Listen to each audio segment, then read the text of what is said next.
In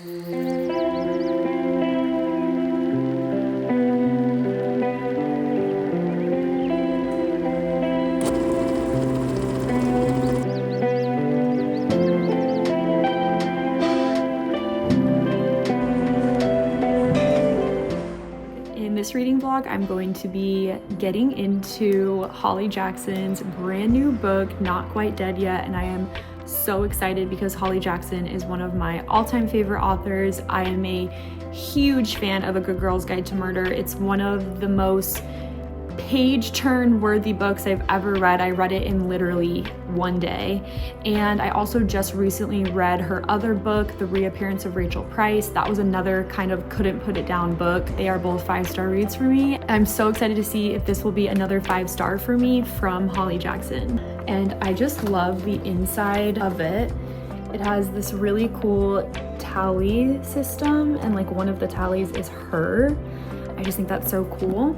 And the inside is also so cool. It's brain scans, but there's also a pumpkin, there's like a ghost, a shovel. So I think it's really cool.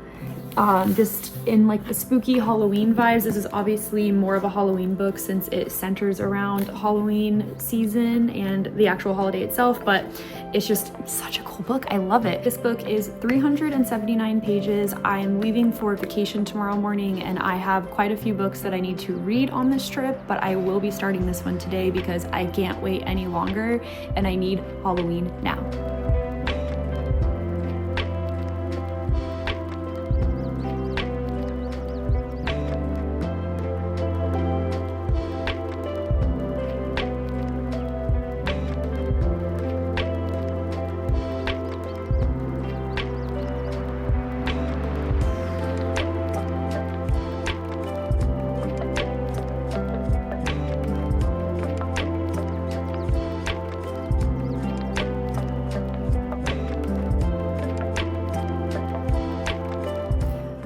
So I am on page 84 of Not Quite Dead Yet, and I am really loving it. I read about 50 pages last night, and I was like, I need to know what's happening, but I did have to go to sleep, and now I have to log on and do some schoolwork for my law degree.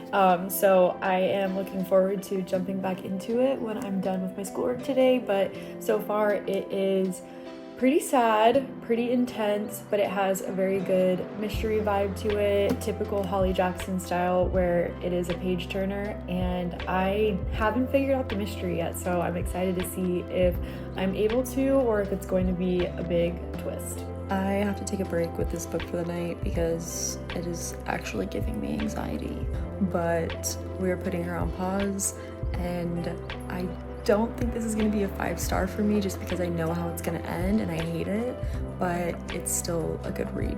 Okay, you guys, so I have made the brave decision to not continue reading Not Quite Dead Yet.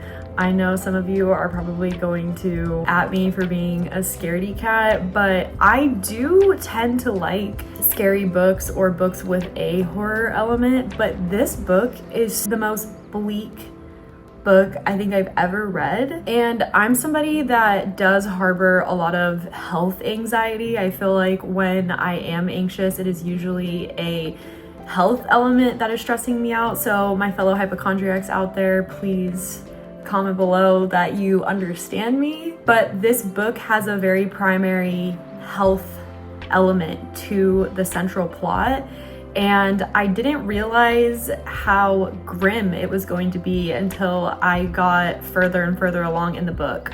I don't want to spoil anything, but the entire premise of Not Quite Dead Yet is about a girl who is named Jet, and Jet has a lot of interesting dynamics within her family.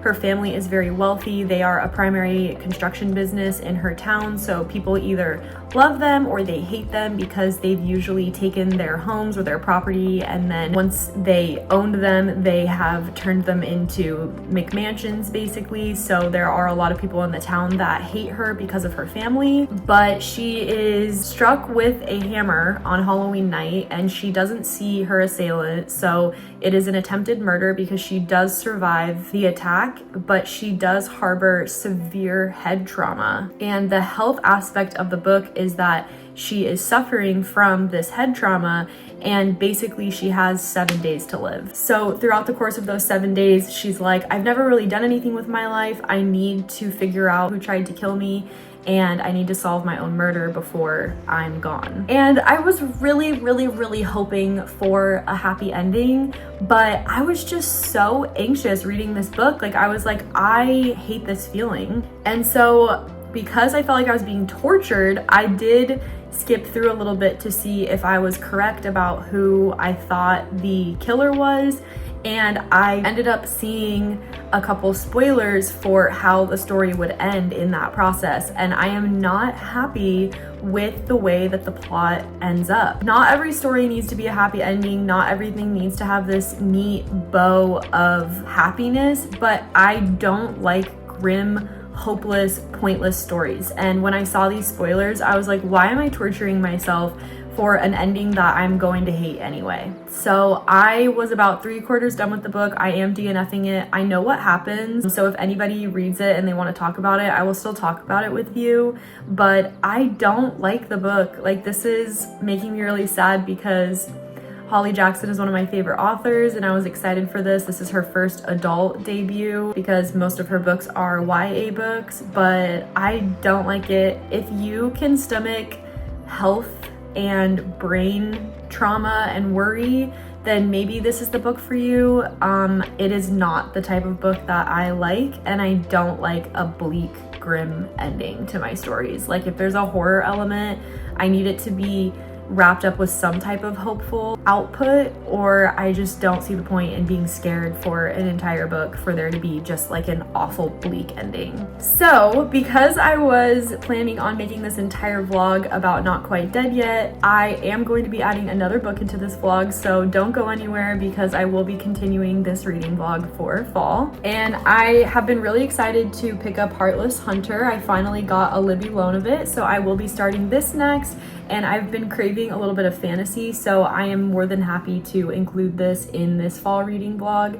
And if you guys have read this, let me know your thoughts below. I've heard so many good things about it, and I love a witchy book. I love enemies to lovers books, so I am excited to see how this one goes. So stay tuned, and I'm sorry that I had to DNF Not Quite Dead Yet. I still love Holly Jackson. I don't not recommend the book, but it's definitely not the kind of book that I enjoy reading. Okay, I'm starting to think that this is the most cursed and chaotic reading vlog ever, or at least that I've done so far.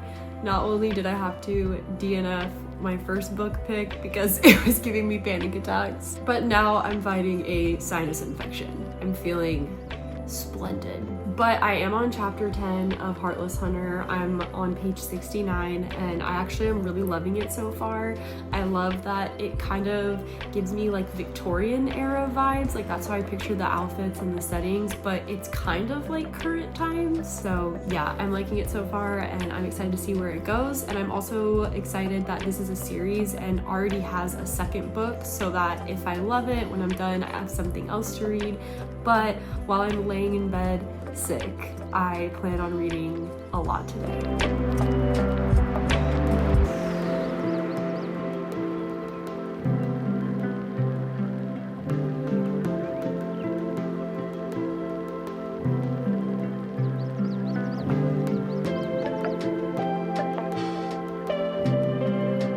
Okay, so I am 52% through with the book, and I'm pretty sure I have like the major twist figured out. There may be other twists, but there is one specific one, and I would say I'm like 90% sure that I haven't figured out. I feel like it's really obvious. I haven't felt bored at all by the book, and I think the writing is great. Like, I'm really enjoying it. But if what I'm thinking is correct, I do think it's obvious. Like, I feel like she really has hinted at it in quite a few different ways. And I obviously am not going to say what it is because I don't want to ruin it for anybody that hasn't read it yet. Yeah, I don't know. I just feel like I know who this person really is, and I feel like I know how that happened and like who helped them. And I'm not quite sure why, but I think I have another twist partly figured out that could play into that. But I don't know. I'll let you guys know if I was right.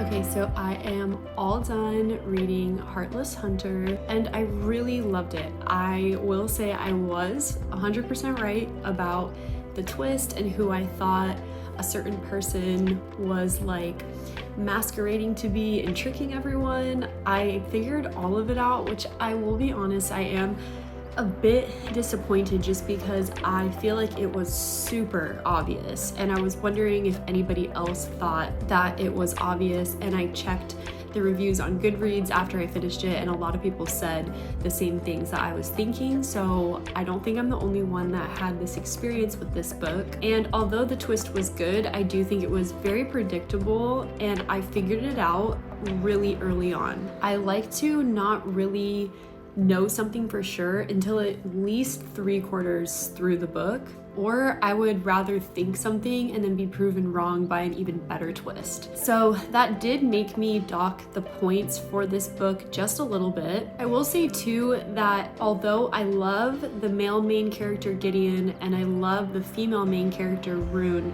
I'm not 100% in love with them together. I really like them separately, and I really understand why certain things that happened to them drove them to act in the ways that they do. So even though I was frustrated with them both at times, I was like, it makes total sense why you would act this way because this happened to you. But I don't feel like they are right for each other. Like, not only are they natural born enemies, but just something about their relationship was sweet, but it was just uncomfortable. Like, I was like, do you guys actually love each other, or do you just want to sleep together? And although I do appreciate passion and kind of just like that enemies to lovers vibe, like it's so delicious, I just don't really know what the characters love about each other. So I am definitely going to read the second book. I think it's called Rebel Witch, and I think I can get it on Libby. So I will probably be starting that soon. I want to do it while this world is kind of fresh on my brain, but I'm hoping that their romance develops in a more detailed and more mature way than just lust. So that was another reason why I kind of docked down my points on this. It was a 4-star read for me, but then it became a 3.75. I did round it up on my Goodreads because you can't do half stars or quarter stars. So I gave it 4 stars on Goodreads because it was a really good book and I enjoyed myself while I was reading it, but it is in my heart a 3.75. So my actual ratings, I would say, are a 4 for the plot, because even though I found one aspect of it predictable, the rest of it was very entertaining, very smart. I loved the world building. I really did like the characters, although I didn't trust all of them, but the plot itself was good, so I would say 4. The romance was great. There is a little bit of spice, but it's actually very PG, 13 maybe. So I would say the spice level is maybe like a 3.5, romance 4. And I did really like the writing, so that's an aspect of why I wanted to bump it to a 4 or a 4.5, because I do think that the author, I think it's, I don't know if I'm pronouncing it right, but Kristen Ciccarelli, but I do really like her writing style, and I think that her writing is entertaining but also intelligent, so that was the reason why I kind of wanted to bump it, but it is gonna be a 3.75 for me. But thank you guys so much for watching this video, and if you haven't subscribed to my YouTube channel yet, go ahead and do that. Turn on the notification bell so that you can get notified every time I post. I really appreciate all the love and support that I've received so far. Thank you very much. I'm so excited to be a part of the book community. Even though I've always been a lover of books, it is nice to finally put my passion to a practical use. And next I'm going to be reading Book Lovers by Emily Henry, The 7-Year Slip by by Ashley Poston, and I'm going to be doing a fun little vampire themed video where I'm going to be reading Dracula by Bram Stoker and Carmilla by J. Sheridan Le Fanu. I don't think I'm saying his name right, but they're very old and very, very iconic vampire stories from the 19th century. And I'm going to be doing a vampire 19th century literature vlog. So I can't wait for you guys to see that and to stay tuned during spooky season because it is my favorite season. I always say the most wonderful time of the year, and I'm not talking about Christmas. You couldn't already tell, I really love it. So thank you guys again, and I will catch you in the next vlog. Bye.